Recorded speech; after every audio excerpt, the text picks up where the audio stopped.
두 해 동안 이같이 하니 아시아에 사는 자는 유대인이나 헬라인이나 다 주의 말씀을 듣더라. 아멘. 네. 바울은 처음부터 성령으로 충만한 사람이 아니었습니다. 우리가 알고 있듯이 바울은 율법에 충만한 사람이었죠. 율법을 삶의 터로 삼고 살던 사람이었습니다. 그런데 그가 다메섹 도상에서 부활하신 예수님을 만난 뒤에는 완전히 달라졌습니다. 사람 자체가 달라진 겁니다. 180도 변화됐습니다. 옛날 사울은 온데간데 없이 사라지고 새로운 바울이 된 것입니다. 바울. 율법으로 교회를 박해하던 그 최전방에 섰던 바울, 그는 이제는 없습니다. 최고의 박해자가 최고의 전도자가 되었고 일생을 전도자로 살았습니다. 바울에 대한 말씀을 계속해서 말씀드리고 있는데요, 지난 주일에는 빌립보 전도에 대한 말씀을 드렸고 오늘은 에베소 전도에 대한 말씀을 드리려고 합니다. 빌립보도 중요한 곳이고요, 에베소도 중요한 곳입니다.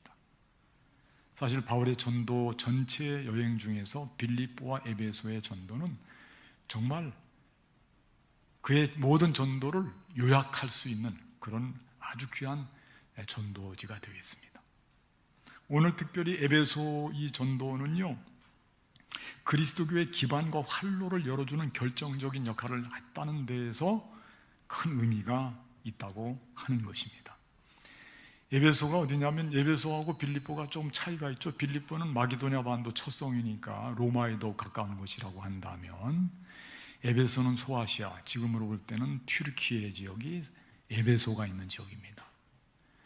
거기는 이 그리스 시대에 정말 로마의 도시들 중에서 아주 제일 중요한 도시 몇 곳을 들라고 한다면 거기에 속하는 도시가 에베소입니다. 그만큼 중요한 도시라고 하는 것을 알 수 있고요. 또 요한계시록에 보면은 초대 7교회가 나오는데 그 7교회들이 거의 다 에베소 지역에 있던 교회들입니다. 그러니까 우리가 성경적인 기록으로 볼 때도 에베소 교회는, 에베소 전도는 아주 중요한 전도가 되겠습니다. 오늘은 에베소에 있었던 바울 전도의 사역 중에서 한 가지를 소개를 드리려고 합니다. 거기서 많은 전도 활동을 했는데 그 중에서도 오늘 본문 함께 읽은 본문에서 아주 정말 귀한 전도 사역을 감당하고 있습니다. 그래서 오늘은 에베소 전도의 오늘 본문을 중심으로 해서요, 어떤 전도가 있었는지 몇 가지 요약하면서 은혜를 함께 나누려고 합니다. 첫째, 저를 한번 따라해 주시겠습니까? 말씀 사역에 집중하다. 그렇습니다. 말씀 사역을 집중적으로 하는 전도를 했다는 것입니다. 8절과 10절 말씀인데요, 8절부터 바울이 회당에, 같이 한번 읽어보기 좀 깁니다만은 시작. 바울이 회당에 들어가 석 달 동안 담대히 하나님 나라에 관하여 강론하며 권면하되 어떤 사람들은 마음이 굳어 순종하지 않고 무리 앞에서 이 도를 비방하거늘 바울이 그들을 떠나 제자들을 따로 세우고 두란노 소원에서 날마다 강론하니라. 2해 동안 이같이 하니 아시아에 사는 자는 유대인이나 헬라인이나 다 주의 말씀을 듣더라. 아멘.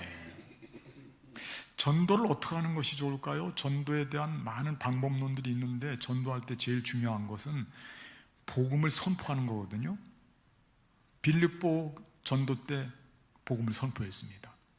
빌립보 감옥의 간수가 자결하려고 하는데 말렸죠. 그리고 그의 가정을 구원하는데 그가 도리어 바울과 실라에게 묻습니다. 내가 어떻게 해야 구원받겠습니까?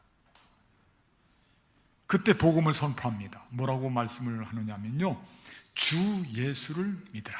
그리하면 너와 내 집이 구원을 받으리라. 전도는 그겁니다. 복음 선포. 주 예수를 믿으라. 그러면 너와 내 집이 구원을 받는다. 전도할 때 이 내용을 빼서는 안 되겠죠. 그런데 오늘 말씀을 보다 보니까요, 전도가 그게 다가 아닙니다. 더 있습니다. 그건 뭐냐면 강론이라고 하는 말씀이 나오는데 전도자가 외치는 것도 중요하지만은 가르치고 권면하는 것도 중요하다. 시간적인 여유를 가지고 오늘 말씀은 강론을 전도자가 하고 있는 일 중에 중요한 일로 여기고 있습니다. 강론. 어디서 강론을 했느냐 하면 처음에는 회당에 들어갔었는데요, 회당에 들어가니까 복음을 증거하는데 그 복음을 받아들이지 않고 비난하는 사람들이 있어서, 비방하는 사람들이 있어서요, 장소를 옮깁니다. 그 옮긴 장소가 어디냐면 두란노 서원이라고 하는 곳입니다. 좀 들어보셨죠? 네, 두란노 서원. 출판사도 두란노 출판사 있잖아요. 두란노 서원은 우리 한국적인 상황에서 더 유명해진 것 같아요. 네, 많은 일들을 감당했기 때문인 것도 있습니다. 두란노라고 하는 이름은 사람의 이름인데요, 두란노 철학자로 알고 있습니다. 그 사람이 자기가 강의하기 위해서 교실을 하나 만들었는데, 강단처럼요, 그 강당을 두란노 서원이라고 합니다. 특별한 자료들이, 기록하고 있는 자료들이 없어서 그렇게 우리가 알고 있습니다. 그런데 중요한 것은 그 두란노 서원에서 바울이 복음을 증거할 때 강론을 했다고 하는데, 이 강론의 내용이 뭘까? 강론이라고 하는 것은 또 우리가 잘 알고 있듯이 말씀을 풀어서 설명해주고, 설교라고 생각하면 됩니다. 말씀을 설명해주고 풀어주는 거예요. 그렇다면 그 내용이 대체 뭐였을까? 그냥 한두 번 하고 끝난 게 아니고요, 회당에서는 3개월, 두란노 서원에서는 무려 2년 동안 강론, 그것도 매일 했답니다. 매일. 제가 말씀 사역 중 이렇게 설교를 하는데 매 주일 설교하는 것도 너무 힘든데 매일 했답니다. 매일 2년 동안을. 보통 일이 아니에요. 잘 감당하고 정말 인내함을 통해서요, 그 사역을 그렇게 잘 감당했습니다. 그렇다면 그렇게 전한, 강론하고 전한 복음의 내용이 대체 뭘까? 그 복음의 내용이 오늘 말씀 보니까 그렇습니다. 하나님의 나라라고 기록이 되어 있습니다. 그리고 그 도라고 가르치고 있습니다. 도. 그 도를 비방하는 사람들 때문에 회당에서는 쫓겨났어요. 그러니까 하나님의 나라에 대한 관심이 지금도 많지만 그때 당시로 볼 때도 엄청난 관심이 있었습니다. 왜? 당시로 볼 때는 로마 제국 아래에 다 놓여있기 때문에. 그래서 우리가 언제 해방이 되고, 어제가 우리 해방절이었잖아요. 언제 우리가 정말 나라 같은 나라를, 그런 나라에서 살 수 있겠는가? 그래서 하나님 나라에 대한 관심이 많았어요. 근데 그 하나님의 나라는 말입니다, 그렇게 어떤 지역적으로 임하는 게 아니고 어떤 정치적인 색깔을 임하는 게 아니고요, 하나님의 나라는 말씀이 육신이신 예수 그리스도를 통해서 주님과 함께 살아가게 되면 그 어떤 것도 하나님의 나라가 된다고 하는 것을 바울이 선포하는 거예요. 예수님도 말씀하셨듯이 하나님의 나라가 여기 있다 저기 있다 할 것이 아니고 너희 마음에 있다라고 하는 것은 하나님께서 우리에게 임하셨어요. 예수 그리스도를 통해서요. 우리를 다스리게 되면 우리가 어디 있든지 그 사람은 어디에 살고 있는 사람이냐면 하나님 나라에 살고 있는 사람이라는 거예요. 그걸 마음속에 다지도록 지금 바울은 설득하고 말씀을 강론하고 계속해서 이 말씀에 대해서 그렇게 가르쳤다는 거예요.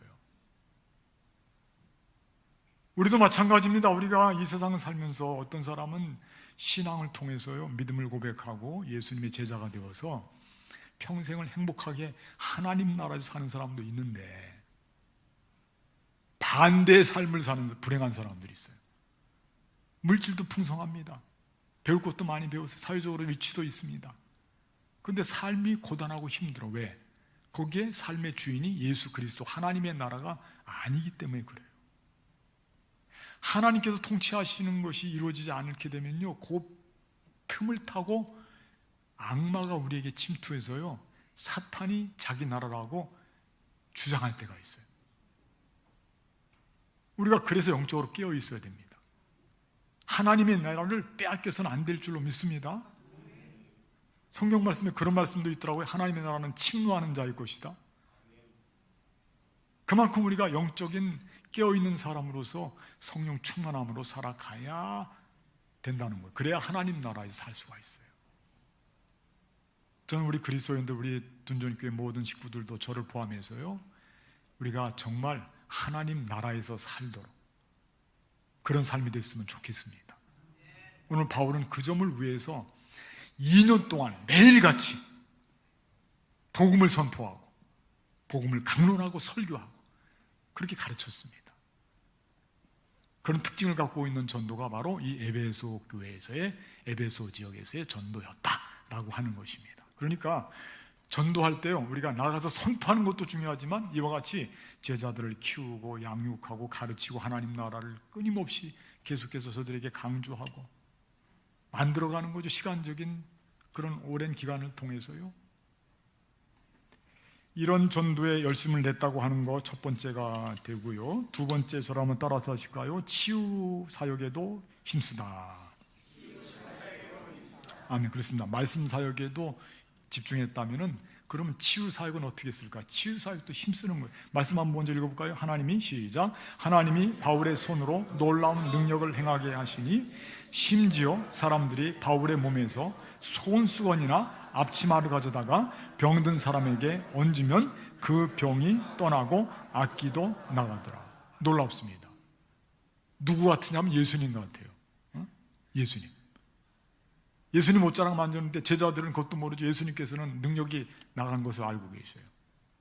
지금 바울도 말씀 보니까 바울의 몸에서 손수건이나 앞치마를 가져다가 병든 사람에게 얹으면 그 병이 나갔대요. 악귀, 악령도 나갔대요. 영적인 싸움에서 승리하시고 예수님께서 보여주신 능력을 지금 바울이 보여주고 있네요. 이게 놀라운 사실 아닙니까? 우리는 알고 있습니다. 예수님께서 제자들을 격려하실 때 믿음을 갖고 있는 참된 제자들은 예수님이 하시는 그 능력을 제자들도 할 수 있다고 말씀하셨잖아요. 말씀하면 요한복음 말씀 띄워주세요. 요한복음 14장 10절 말씀인데 같이 한번 읽으면 내가 시작. 내가 진실로 진실로 너희에게 이르노니 나를 믿는 자는 내가 하는 일을 그도 할 것이요 또한 그보다 큰 일도 하리니 이는 내가 아버지께로 감이라. 놀라운 사실이에요. 예수님의 능력, 바울의 능력 우리하고 분리시켜서는 안 돼요. 우리가 예수를 믿고요 참된 제자라고 한다면 우리의 삶에도 성령께서 주시는 능력이 있을 줄로 믿습니다. 능력 있는 삶을 살아야 돼요. 저도 날마다 기도합니다. 능력 있는 삶을 살기 위해서요. 여러분들도 기도하십시오. 능력 있는 삶이 되기 위해서요. 아유, 목사님 그냥 그렇게 살면 되지 뭐 특별한 능력 그런 거 없어도 그냥 잘 먹고 잘 살면 됩니다. 그러지 마십시오. 그리스도의 제자들은 성령 충만함을 통해서 다 능력이 있어야 됩니다. 그래야 말씀을 담대하게 전할 수 있고 예수 그리스도를 담대하게 세상 끝까지 전할 수가 있는 것입니다.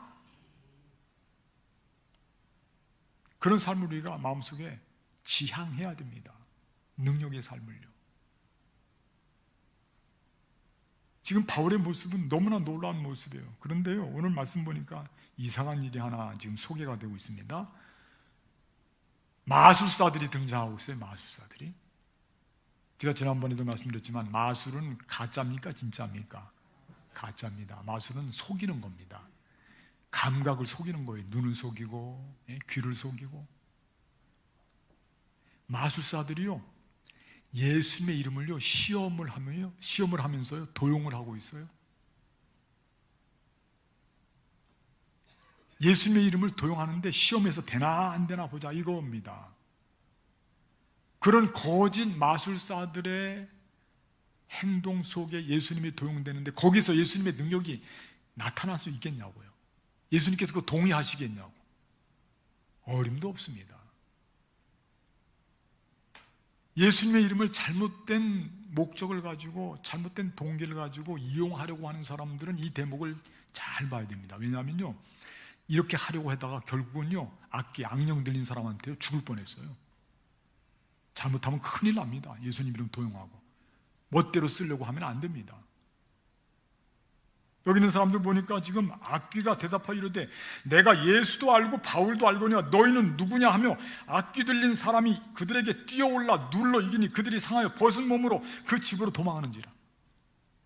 죽을 뻔했다니까요. 예수님 이름 함부로 쓰다가 죽는 겁니다. 잘못 사용해서는 안 된다. 요즘 세상에 예수님 이름을 잘못 사용한 사람들이 너무나 많잖아요. 자기들이 이해관계 속에서 목적을 이해관계에 놓고요, 뭔가 나를 위해서 뭔가 이루기 위해서 말입니다. 잘못된 거라는 거예요. 그런 때 능력이 나타나지 않습니다. 정말 순수한 예수님의 제자로서 정말 예수님 믿고 복음이 확장되고 땅끝까지 이르게 되고 내가 전도에 힘쓰고 내가 정말 예수님께 충성하고자 그런 마음을 갖고 있는 예수님의 참된 제자들에게 예수님의 진짜 능력이 임할 줄로 믿습니다. 그 능력을 우리가 사모하는 것입니다. 그 능력을. 그 능력으로 살아가자는 것이죠. 이런 능력을 발휘하면서 성령 충만함으로 사도 바울은 치유 사역에도 힘을 썼다라고 하는 것입니다. 그러니까 우리가요, 성령 충만한 사람은 이렇게 말씀 사역도 감당할 수 있어야 되고 치유 사역 감당할 수 있어야 돼요. 누군가 우리가 병들고 힘든 사람들, 지쳐있는 아픈 사람들, 그들에게 다가가는 게 그리스도인이 마땅히 가야 될 곳이에요. 거기가 우리에게 아픈 사람들, 눌려있는 사람들, 고통당하는 사람들 외면해서는 안 돼요. 교회는 날마다 그들을 살펴야 되고 그들에게로 나가야 됩니다. 교회의 향방이 거기에 있습니다. 외면해서는 예수님께서 기뻐하지 않습니다. 우리는 예수님께서 사실 3년 동안 공생애를 통해서 하신 모든 사역을 쭉 살펴보면 예수님의 치유 사역과 뗄래야 뗄 수 없는 관련성을 갖고 있어요. 그만큼 예수님께서도 병들고 힘들어하고 지치고 아파하는 모든 사람들에게 치유하는데 예수님도 엄청 집중을 하셨다는 뜻이에요. 그러니 예수님의 제자인 우리들은 우리 주변에 아픈 사람들을 함께 욕한다든지 뒤에서 후욕한다든지 저주한다, 그런 일 하면 안 돼요. 아픈 사람들에게 그들에게 가서 위로를 주고 소망을 주고 힘을 낼 수 있도록 기도해주고 손을 잡아주고 말씀을 풀어서 설명해주고 같이 걸어주고 같이 일어날 수 있도록 용기를 북돋아주고, 그런 일들이 그리스도인들이 해야 되고 그런 일들이 예수님의 제자들이 해야 되는 일인 것입니다. 그 일을 우리의 일로 삼아야 되는 것이거든요. 오늘 바울이 그런 일을 지금 능력을 발휘하면서, 물론 이 능력은 성령께서 함께 해주셔서 하시는 능력이죠. 잘 감당하고 있어요. 이렇게 에베소에서 말씀 사역과 치유 사역에 집중했다라고 하는 거예요. 오랜 기간 2년 동안을 말이죠. 너무 고생이 많았고요. 자, 그렇다면 그렇게 열심을 다해서 복음을 들고 치유 사역을 했던 그 결과는 대체 뭘까요? 세 번째, 저를 한번 따라하겠습니다. 말씀 사역과 치유 사역의 열매. 17절 말씀과 20절 말씀인데, 말씀 읽고 에베소에 시작. 에베소에 사는 유대인과 헬라인이 다 이 일을 알고 두려워하며 주 예수의 이름을 높이고 이와 같이 주의 말씀이 힘이 있어 흥황하여 세력을 얻으니라. 아멘. 두 가지입니다. 말씀 사역, 치유 사역. 잘 감당했는데 그 열매를 거둔 것이 두 가지인데, 첫 번째는 예수의 이름을 높이고, 두 번째는 주의 말씀 힘이 있어 흥황하여 세력을 얻고.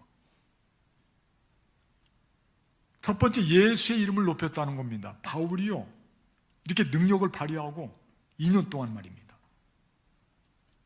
이런 엄청난 일을 행하는데 바울은 그 모든 관심의 집중을 자신에게 돌리는 게 아니고 예수님께 돌리는 거죠. 예수의 이름이 높여지면 되는 겁니다. 예수의 이름이 높여져야 돼요.